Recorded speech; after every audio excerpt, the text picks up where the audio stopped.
चलिए इस वीडियो में हम कराने वाले हैं क्वेश्चन नंबर 5। ये एक्सरसाइज 13.4 का है और ये एक्सरसाइज का लास्ट क्वेश्चन है, क्वेश्चन नंबर 5।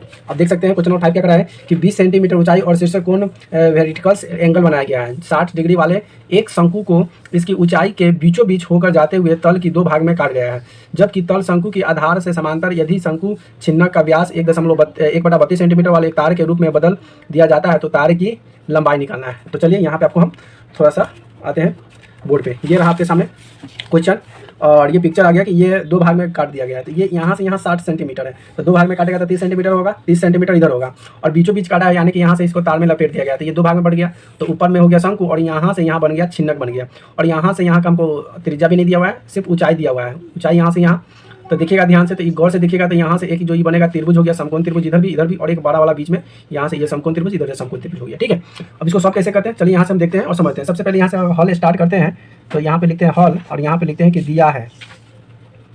तो आपके पास क्या क्या जो चीज़ दिया हुआ है ना उसके बारे में सबसे पहले आप लिख लीजिए। तो सबसे पहले आपके पास दिया हुआ है कि देखिए, माना कि यहाँ पे पी डी और सी ये क्या है, शंकु है। यहाँ से एक बड़ा शंकु है, तो लिख लीजिए कि माना पी डी सी एक शंकु है। क्या है? एक शंकु है जिसके बीचों बीच में से ए बी सी डी एक छिन्नक बनाया गया है। जिसके देख लीजिए ए बी सी डी बीचों बीच में से छिन्नक बनाया गया। तो यहाँ पे लिखना है कि जिसके बीचों बीच यानी कि यहाँ से बीचों बीच में से क्या बनाया गया है, ए बी सी डी एक क्या है, छिन्नक काटा गया है। या छिन्नक क्या किया गया है, काट लिया गया है, यानी कि काट लिया गया। तो लिख लीजिए काट लिया गया है, छिन्नक काट लिया गया। ठीक है, तो छिन्नक के काट लिया गया। तो इस तरह छिन्नक की 2 त्रिज्या हो जाएगी, एक त्रिज्या यहाँ से, एक त्रिज्या यहाँ से, ये दोनों त्रिज्या बराबर, फिर ये दोनों त्रिज्या बराबर हो जाएगा। तो इस तरह से क्या हो जाएगा, तो इस छिन्नक का 2 त्रिज्या होगा। क्या हो जाएगा, तो इस छिन्नक का 2 त्रिज्या। अब 2 त्रिज्या कौन कौन होगा, तो देखिए यहाँ पे आर लिए हुए हैं, ए आर फिर ए बी हो जाएगा। तो यहाँ पे हो जाएगा ए आर बराबर हो जाएगा आर बी के, इसको हम त्रिज्या R1 मान लेते हैं। ठीक है, त्रिज्या 1 मान लेते हैं।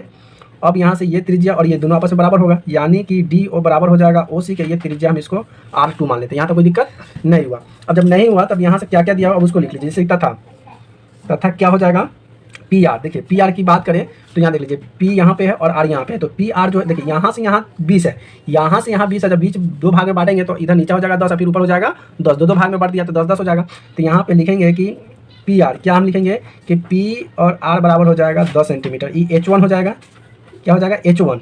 और उसी तरह से यहाँ पे हो जाएगा आर और ओ, ई हो जाएगा अभी 10 सेंटीमीटर, यानी कि H2 इस हो जाएगा। यहाँ तक कोई दिक्कत नहीं। और जब हो जाएगा ना तो यहाँ पे 2 आपको त्रिभुज आपको दिखाई दिया, त्रिभुज एक इधर पी ए आर, एक हो जाएगा त्रिभुज पी आर बी। ठीक है, या एक बड़का त्रिभुज यहाँ से पी डी ओ में। तो सबसे पहले छोटका त्रिभुज की हम बात कर लेते हैं। तो यहाँ से हम लिखेंगे कि अब त्रिभुज पी ए आर में, तो पी आर में इस त्रिभुज देखेंगे तो यहाँ पे लंब दे दिया 10 सेंटीमीटर, आधार नहीं दिया हुआ है। तो लंब बटे आधार किसका फॉर्मूला होता है, tan का, यानी कि इधर 30 डिग्री है, इधर भी 30 डिग्री है। तो यानी कि यहाँ पे लिखेंगे कि tan 30 डिग्री बराबर क्या होता है, लंब बटा में आधार होता है। क्या होता है, लंब बटा में आधार। तो tan 30 डिग्री का मान कितना होता है, तो tan 30 डिग्री का मान होता है 1 बटा में √3 बराबर लंब का मान हमारे पास दिया हुआ है 10, आधार यानी कि हमें R1 नहीं दिया, तो R1 लिख लीजिए। तो यहाँ पे R1 बराबर हो जाएगा कितना, 10 गुना तिरछा गुना होगा तो √3 आ जाएगा। ठीक है जी। अब यहाँ पे अगर बात करें tan 1/3, तो इसमें इससे गुना होगा, इसमें इससे गुना, तो R बटा कितना आ जाएगा जी, इसी से गुना होगा तो √3 सही है ना जी। एक मिनट इसमें क्रॉस गुना होगा तो ठीक है, R1 बराबर इतना गया। अब उसी तरह से अगर हम अगला देखें, इसका निकालें, दूसरा त्रिभुज बड़े वाले त्रिभुज में निकालेंगे। अब त्रिभुज यहाँ से ये त्रिभुज निकालेंगे, यहाँ से ये त्रिभुज, तो बड़े वाले जब त्रिभुज निकालेंगे तो इसमें क्या निकलेगा, तो फिर लिखेंगे कि त्रिभुज पी डी ओ में, पी डी की बात करें तो पी डी ओ कौन हो जाएगा, यहाँ से देखिए पी डी ओ ये वाला त्रिभुज हो जाएगा। तो पी डी ओ में फिर वही हो जाएगा क्या, तो यहाँ पर हो जाएगा tan 30 डिग्री बराबर, फिर क्या हो जाएगा लंब बटा में आधार। तो 1 बटा में √3 बराबर लंब का जगह पे कितना है 10 है, आधार की जगह पर R2 हो जाएगा इस बार। तो R2 क्रॉस गुना कर दीजिएगा, तो यहाँ पर हो जाएगा R2 बराबर, और इसमें इससे गुना हो जाएगा तो 10 कितना हो जाएगा, तो इस बार 10 नहीं हुआ क्योंकि ये पूरा की बात किया है, तो यानी कि 20 हो जाएगा। तो यहाँ पर हो जाएगा 20 गुना √3, तो इसको R2 बराबर आ गया 20√3 आ गया। ठीक है, अब हमारे पास R1 R2 मान निकल के आ गया। तो यहाँ पे हम क्या लिखेंगे, तो अब यहाँ से हमको निकालना पड़ेगा छिन्नक का आयतन। तो यहाँ पे हम लिखेंगे कि छिन्नक का आयतन बराबर, फॉर्मूला क्या होता है, तो πh/3 और ये होता है R1 का स्क्वायर जोड़ R2 का स्क्वायर जोड़ R1 गुने R2 होता है। अब सबका मान यहाँ पे पुट कीजिए और यहाँ से सॉल्व कर दीजिए। तो पाई के जगह पर पाई ही रहने दीजिए, गुना आर के जगह पर कितना हो जाएगा, एच के जगह पर हमें ऊंचाई कितना है जी 10। तो ऊंचाई अगर छिन्नक की बात करें ना, तो आइए थोड़ा सा छिन्नक के समझ लीजिए ऊंचाई 10 कैसे होगा। से ये छिन्नक है, छिन्नक तो यहीं से यहीं तक ना हो जाएगा, यहाँ से यहाँ, तो यहाँ से ऊंचाई 10 ना होगा। तो छिन्नक के ऊंचाई की जगह पर हम कितना लेंगे, ऊंचाई की जगह पर हम 10 लेंगे। तो यहाँ पे छिन्नक की जगह पर ऊंचाई कितना हो जाएगा 10, तो यहाँ पर लिखेंगे 10। अब इंटू अब R1 का स्क्वायर है, R1 का स्क्वायर की बात बोले तो यहाँ पे कितना आ जाएगा 10 √3 का स्क्वायर प्लस R2 की जगह पर है 20 √3 का स्क्वायर प्लस R1 की जगह पर है 10 √3 गुना 20 √3। जब इसको आप सॉल्व कीजिएगा तो ये हो जाएगा 10 बटा में 3 है, तो यहाँ पे 10 पाई बटा में 3, अंदर में कितना हो जाएगा 10 में 10 से गुना करेंगे तो हो जाएगा 100 और 3 से करेंगे तो 100 300 हो जाएगा प्लस। अब इसको जब गुना कीजिएगा तो कितना आ जाएगा, इसको जब हम गुना करेंगे तो 20 में करेंगे तो 400 और गुना √3 हो जाएगा, ठीक है प्लस। और देखिए इसमें 20 में 10 से करेंगे तो 20 दहिया कितना हो जाएगा 200 गुना 3 में 3 से गुना करेंगे तो नीचे में 3 ही रह जाएगा, यानी कि √3 से रूट करेंगे तो रूट हट जाता है, ठीक है। अब यहाँ पे आ जाएगा 10 पाई बटा में 3, अब सबको जोड़ लीजिए, ये होगा 4 3 12 12 3 कितना हो जाएगा 15, तो यहाँ पे हो जाएगा 1500 प्लस और यहाँ पे होगा 3 गुना 600, तो यहाँ पे कितना हो जाएगा, तो यहाँ पे होगा 10 पाई बटा में 3 गुने 15 और 6 कितना होता है 21। अब इसको 3 से काट दीजिए 7 बार में, तो कितना हो जाएगा 700, इधर आ जाएगा 10, यानी कि 10 गुना 700, यानी कि पाई था बटा में 3 लगा दीजिए तो ये हो जाएगा 700। कितना आ जाएगा जी, थोड़ा सा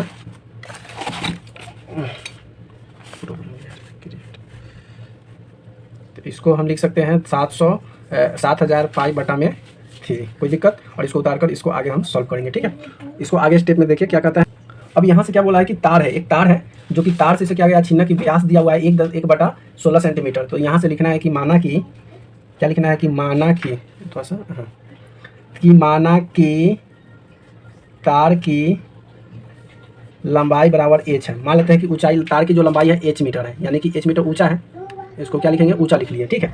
अब यहाँ पे दिया हुआ है, क्या दिया है, तो दिया है तार का व्यास कितना है 1/16 सेंटीमीटर। तो यहाँ से इसका त्रिज्या निकाल लीजिएगा तो कितना हो जाएगा 1/16 गुना हो जाएगा 2, यानी कि 1/32 सेंटीमीटर। ये क्या निकल के आ गया, ये हमारे पास त्रिज्या निकल के आ गया, ठीक है। अब तार का आयतन निकाल लीजिए। तार कैसा होता है बेलनाकार, यानी तार का आयतन बराबर फॉर्मूला होगा पाई r² h, यानी कि पाई की बात करें तो पाई रहने दीजिए गुना और r की जगह पर 1/32 का स्क्वायर कर दीजिए और गुना h कर दीजिए, क्योंकि तार का ऊंचाई हमें पता h है, h माने हैं तो h रहने दीजिए। अब यहाँ से इसको आगे क्या कीजिएगा, तो यहाँ पे ये आ जाएगा कितना पाई h बटा में 32 में 32 से गुना, यानी कि 32 गुना 32, इसको 1 रहने दीजिए, आगे इसको हम प्रयोग करेंगे, ठीक है। अब हम प्रश्न से चलते हैं। प्रश्न क्या कहा, छिन्नक का आयतन और तार का आयतन दोनों तो बराबर हो जाएगा। तो यहाँ पर लिखना है कि प्रश्नानुसार क्या करना है, प्रश्नानुसार छिन्नक आयतन और तार का आयतन बराबर हो जाएगा। तो यहाँ पे लिखेंगे छिन्नक का आयतन बराबर तार का आयतन। तो छिन्नक आयतन पता नहीं कितना होता है, तो छिन्नक का जो आयतन होगा हमारे पास हो जाएगा, अभी निकल के आया था 7000 पाई, अब बट्टा में 7000 पाई बटा में 9 आया था, अब बराबर। अब तार का आयतन निकल के कितना आया पाई h और बटा में 32 गुना 32 में निकल के आया। अब इसको यहाँ से सॉल्व करेंगे तो कैसे सॉल्व होगा, तो देख लीजिए पाई से तो पाई कट जाएगा, पाई से पाई कट गया। अब इसको क्या करेंगे, ये इधर अब क्रॉस गुना होगा तो यहाँ पे आ जाएगा कितना 9h और इसको गुना करेंगे तो 7000 गुना 32 गुना 32, ठीक है। अब h क्या करेंगे, h को मान निकालना है तो h रहने देंगे 7000 गुना 32 गुना 32 और बटा में 9 आ जाएगा। जब आप इसको गुना कीजिएगा, अब 7032 से पहले गुना कर लीजिएगा ना सबको, तो निकल के आएगा कितना, पूरा जब गुना कीजिएगा तो निकल गया 716800 और बटा में 9। और जब इसको जब तोड़िएगा तो ये आएगा 796.44 सेंटीमीटर, यही हमारा आंसर हो जाएगा, ठीक। वीडियो कैसा लगी कमेंट कर जरूर बताएं, वीडियो अच्छी लगी तो वीडियो को लाइक कमेंट शेयर जरूर करें और चैनल पे नए तो चैनल को सब्सक्राइब जरूर करें। वीडियो देखने के लिए बहुत बहुत धन्यवाद, thank you so much, love you.